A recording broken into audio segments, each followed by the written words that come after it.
ಇನ್ನು ದದ್ದಲ್ ವಿಚಾರ ಒಂದು ಕಡೆಗಾದರೆ ದದ್ದಲ್ ಅವರ ಆಪ್ತ ಸಹಾಯಕ ಪಂಪಣ್ಣ ಅವರ ಇತಿಹಾಸ ನಿಜಕ್ಕೂ ಕೂಡ ವಂಡರ್ಫುಲ್ ಆಗಿದೆ. ತುಂಬ ಇಂಟ್ರೆಸ್ಟಿಂಗ್ ಆಗಿರುವಂಥದ್ದು, ತುಂಬ ಅದ್ಭುತವಾದಂಥ ಕಥೆ. ಯಾಕೆಂದರೆ ಈತ ಬಡತನದಿಂದ ಬಂದಂಥ ವ್ಯಕ್ತಿ ಆಗಿದ್ದ, ಹಿಂದೆ ಹಲವರಿಗೆ ಸ್ಫೂರ್ತಿಯಾಗಿದ್ದಂಥ ವ್ಯಕ್ತಿ ಪಂಪಣ್ಣ. ಯಾಕೆಂದರೆ ಬಹುಕೋಟಿ ಹಗರಣದಲ್ಲಿ ಈಗ ಆರೋಪಿ ಆಗಿದ್ದಾನೆ. ಆದರೆ ಆತ ಒಂದು ಕಾಲದಲ್ಲಿ ₹1 ಕೂಡ ಜೇಬಲ್ಲಿ ಇರ್ತಾ ಇರಲಿಲ್ಲ. ಆತನಿಗೆ ಪಂಪಣ್ಣ ಮಾಸ್ಟರ್ ಅಂತಲೇ ಕರೀತಾ ಇದ್ರು, ಪಂಪಣ್ಣ ಮಾಸ್ಟರ್ ಅಂತಲೇ ಫೇಮಸ್ ಆಗಿದ್ದ ಆತ. ನಿಜಕ್ಕೂ ಅಚ್ಚರಿಯಾಗುತ್ತೆ ಆತನ ಹಿನ್ನೆಲೆ ನೋಡ್ತಾ ಇದ್ದಾರೆ. ಪುನೀತ್ ರಾಜ್ಕುಮಾರ್ ನಡೆಸ್ಕೊಡ್ತಾ ಇದ್ದ ಕನ್ನಡ ಕೋಟ್ಯಾಧಿಪತಿ ಕಾರ್ಯಕ್ರಮದಲ್ಲಿ ಭಾಗಿಯಾಗಿ 50 ಲಕ್ಷ ಗೆದ್ದಿದ್ದಂಥ ಪಂಪಣ್ಣ. ಇನ್ನು ಆತನ ಹಿನ್ನೆಲೆ ನೋಡೋದಾದರೆ ತುಂಬ ಬಡತನ ಇತ್ತು. 2011ರಲ್ಲಿ 50 ಲಕ್ಷ ಗೆದ್ದ. ಹೇಳಿ ಕೇಳಿ ಈತ ಸರ್ಕಾರಿ ಶಿಕ್ಷಕನಾಗಿದ್ದ.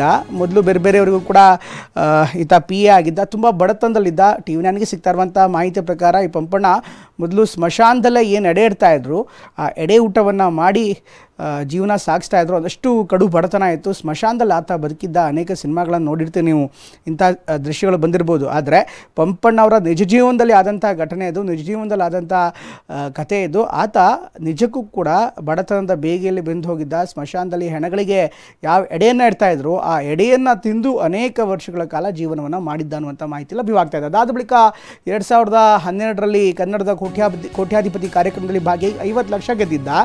ಹೀಗೆ ಅವರ ಇತಿಹಾಸವನ್ನು ನೋಡ್ತಾ ಇದ್ರೆ ನಿಜಕ್ಕೂ ಆಶ್ಚರ್ಯ ಆಗುತ್ತೆ. ಅಂದರೆ ಅಷ್ಟು ಬಡತನದಿಂದ ಬಂದಂಥ ವ್ಯಕ್ತಿ, ಸ್ಮಶಾನದಲ್ಲೇ ಎಡೆ ಊಟ ಮಾಡಿ ಬೆಳೆದ ವಿದ್ಯಾವಂತ, ಕಡು ಬಡತನದಲ್ಲೇ ಓದಿ ಸರ್ಕಾರಿ ಶಿಕ್ಷಕನಾಗಿದ್ದಂಥ ಪಂಪಣ್ಣ ಆನಂತರ ಇಂಥ ಪ್ರಕರಣದಲ್ಲಿ ಸಿಗಾಕೊಂಡ್ರು ಅಂದರೆ ಆಶ್ಚರ್ಯ ಆಗುತ್ತೆ. ಬಳಿಕ PDO ಪರೀಕ್ಷೆ ಬರೆದು PDO ಆಗಿದ್ದ ಪಂಪಣ್ಣ, PDO ಕೂಡ ಆಗಿದ್ದರು ಅವರು.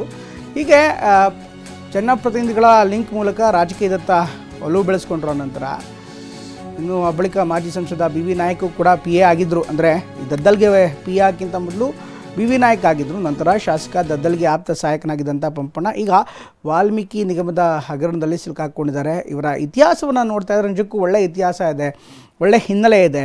ಈ ಹಿನ್ನೆಲೆ ಇದ್ದು ಕೂಡ ಈ ಥರ ಹಗರಣದಲ್ಲಿ ಭಾಗಿಯಾಗಿದ್ರಲ್ಲ ಅನ್ನೋದೇ ನಿಜಕ್ಕೂ ಅಚ್ಚರಿಯಾದಂಥ ಸಂಗತಿ. ಅಫ್ಕೋರ್ಸ್ ಈ ವ್ಯಕ್ತಿಗೆ ಬಡತನ ನೋವು ಗೊತ್ತಿದೆ, ಅದರಿಂದ ಎಷ್ಟು ಕಷ್ಟ ಆಗುತ್ತೆ ಅಂತ.